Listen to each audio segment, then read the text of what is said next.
Hello everyone, welcome to my YouTube channel.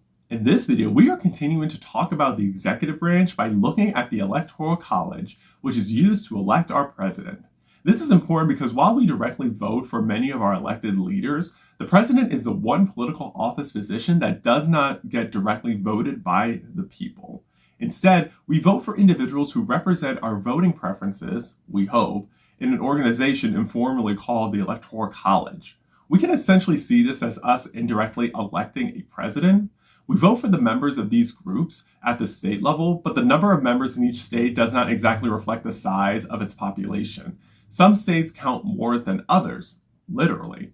States also handle the results of their electoral college votes differently. Presidential elections can indicate which candidate voters across the country prefer. But the Electoral College sometimes does not let the more popular candidate become president. There are reasons the framers established a way to choose our commander-in-chief that differs from direct election, the way we elect other leaders. Even when the Constitution was drafted, this process was controversial. But in the 21st century, reasons that seemed logical in 1787 do not necessarily make sense. Let's go over them. Over 3 months, the framers voted 60 times on different ways to choose their leader. Here are some things they said. Roger Sherman said, quote, "The legislative branch should carry more weight than the executive. Thus, Congress should choose the leader," unquote. Elbridge Gerry and Gunning Bedford said, quote, "But then the national government would overshadow the states. Instead, state legislatures should do the picking," unquote. James Wilson said, quote, "I propose a direct election, a system in which the president would be selected by eligible voters," unquote. The framers disagreed with Wilson's viewpoint. They did not want to go with Sherman's idea because it would give Congress too much power and people would never ratify the Constitution unless they were somehow involved in choosing their leader. Madison wrote out a complicated alternative calling for a system of presidential electors. Each state's legislature would decide how to select a group of trustworthy individuals. These electors would then vote for the person they consider most worthy of serving as president. Each state would be allowed as many electors as the sum of its representatives plus its 2 senators. Essentially, the executive power shall be vested in a president of the United States of America. They shall hold office during the term of 4 years, and together with the vice president chosen for the same term be selected as follows. Each state shall appoint, in such manner as the legislature thereof may direct, a number of electors equal to the whole number of senators and representatives to which the state may be entitled in the Congress. But no senator or representative or a person holding an office of trust or profit on the United States shall be appointed an elector," unquote.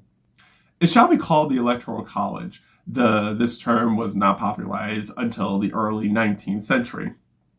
This arrangement was popular with small states because they still got 3 electoral votes. Slaveholding states also liked it because under the 3/5 compromise, they got to count 3/5 of their enslaved persons, which meant more representation. Of course, not everyone could vote, and the people who could vote did not necessarily keep our interests in mind. The framers decided on the following rules. 1. Electors in every state would meet on a day set by Congress and vote for their 2 favorite candidates. If no single candidates received a majority of the electoral votes, the House of Representatives would choose the president from the top 5 vote getters, with each state casting 1 vote. 2, if the representative from a state were evenly split in their choice, the state would be listed as abstaining. The Senate would choose the vice president. 3, the electors' votes from all the states would be compiled. A majority of the electors have to agree on a single candidate. The winner would become president. The runner-up would be vice president. With all of this in mind, let's proceed with how the Electoral College played out after a few years.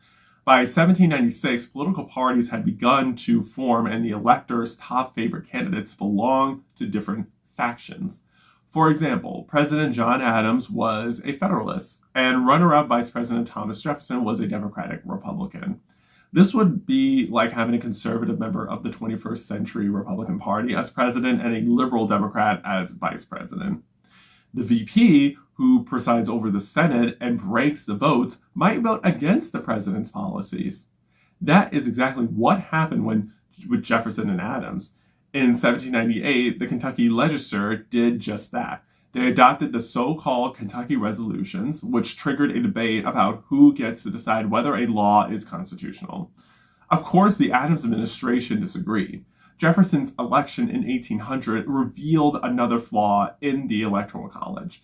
When the votes were tallied, it turned out that both Jefferson and Aaron Burr got a majority and they were tied. So there was no real winner. The Constitution directs the House of Representatives to pick the president, and many of those House members were Federalists. Even though most of them have been voted out of office, their terms did not expire until Inauguration Day. The House voted 36 times over 6 days before agreeing on Jefferson. The 12th Amendment was ratified in time for the election of 1804. This amendment changed the voting system where electors would not cast two separate votes, one for president and one for vice president. If the Electoral College did not produce a majority winner, then the House would determine the presidency by choosing among the top 3 vote getters, not the top 5, as before. However, problems with the solution became clear when Andrew Jackson, John Quincy Adams, Henry Clay, and William H. Crawford did not receive a majority of the electoral votes. So the House got to decide. Because Clay came in fourth, he was ineligible. Instead, he lobbied the representative to pick Adams, which they did. Clay was offered to be Secretary of State, which was a corrupt bargain.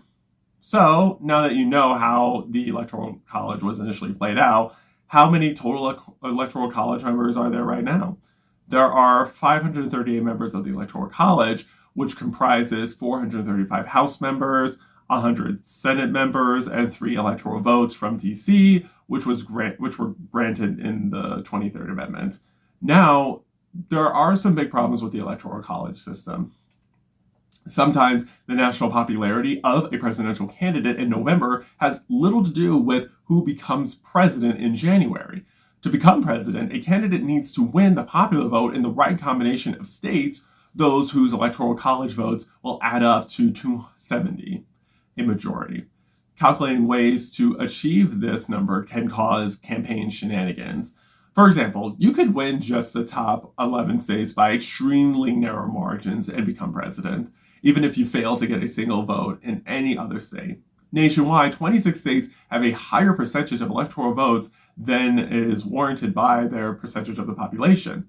In 2016, for example, California was home to 39 million people, about 2 million more than the 21 smallest states plus DC combined. Yet California got 55 electoral votes, while other states in DC got a total of 95. This problem sounds similar to the issue with the Senate, where a bunch of smaller states combined have more political power than the biggest state in there. This is because it is not proportional enough to account for the population size. In all but 2 states, Maine and Nebraska, the candidate who wins the most popular votes amasses all of that state's Electoral College votes. The winner does not even need to get a majority of the votes in the state, but only to come in ahead of everyone else. For example, in 1884, if only 575 New York residents had switched their votes, America would have been led by President James G. Blaine instead of Grover Cleveland. Because of this Electoral College system, individual votes do not have the same weight as much as states do, and not many states carry equal voting weight. Candidates have to calculate where to spend their time and money campaigning. Rather than focusing on states they are confident they will win, candidates will pay closer attention to states in which the results are a toss-up, which are the battleground or swing states. This influences the topics that gets raised, where the presidential candidates might not talk about different issues equally. They could talk more about issues happening in battleground states compared to non-battleground states. As a result, many eligible voters in non-battleground states may feel discouraged from going to the polls to vote for the president. If people do not go to the polls, the electorate as a whole is not represented.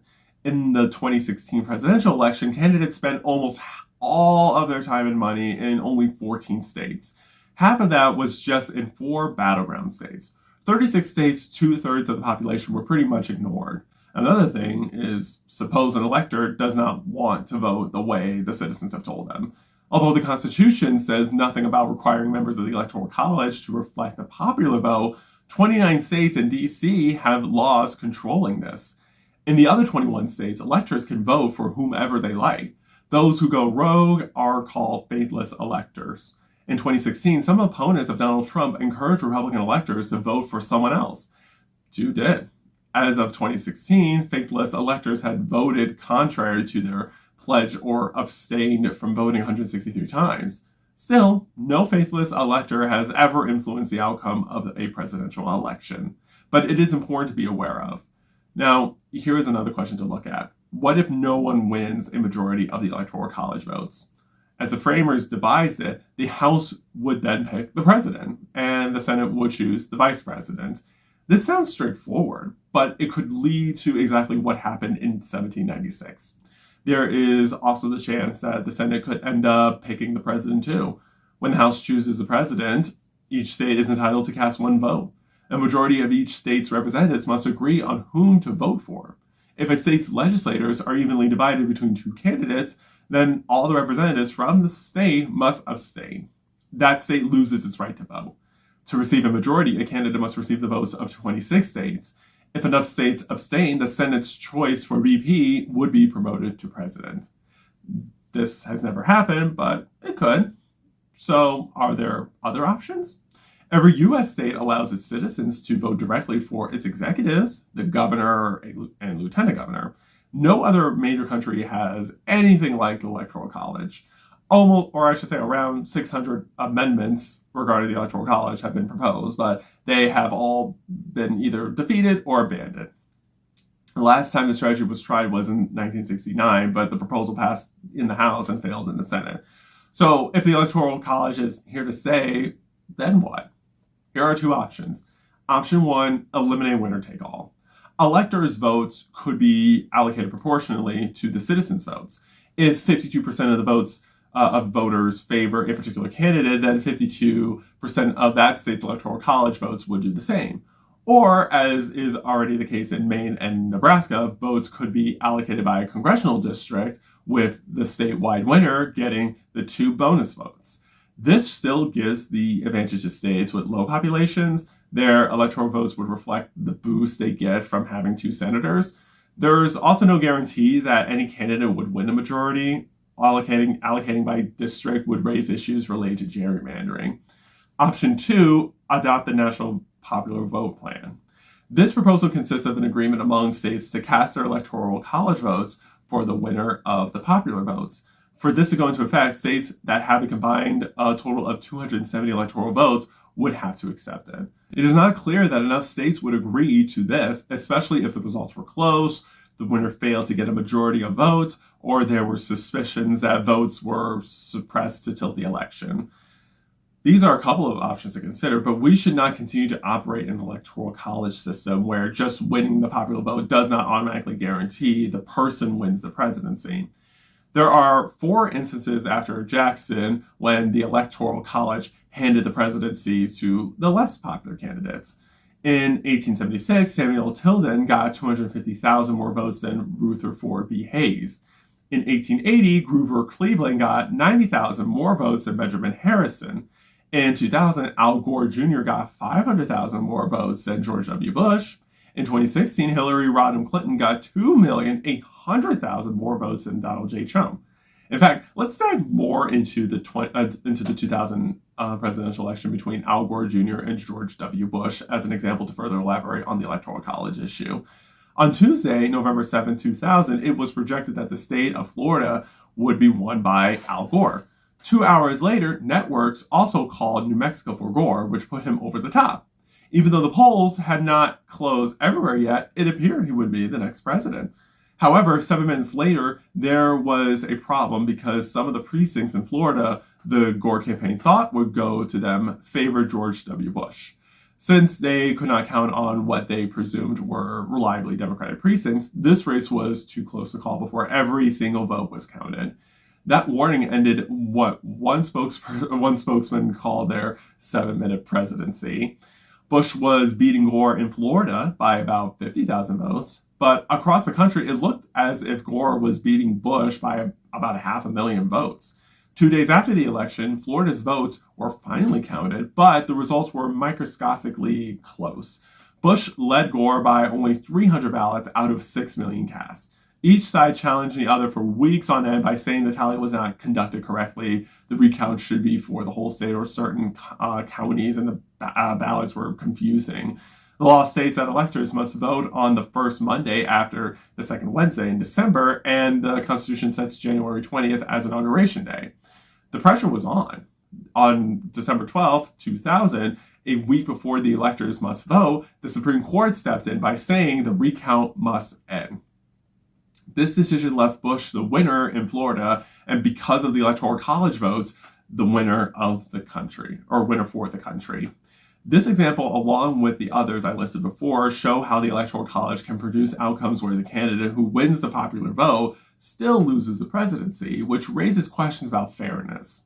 Given that each state's population is different and several states have swing political ideologies, it makes the weight of the votes unequal for the Electoral College.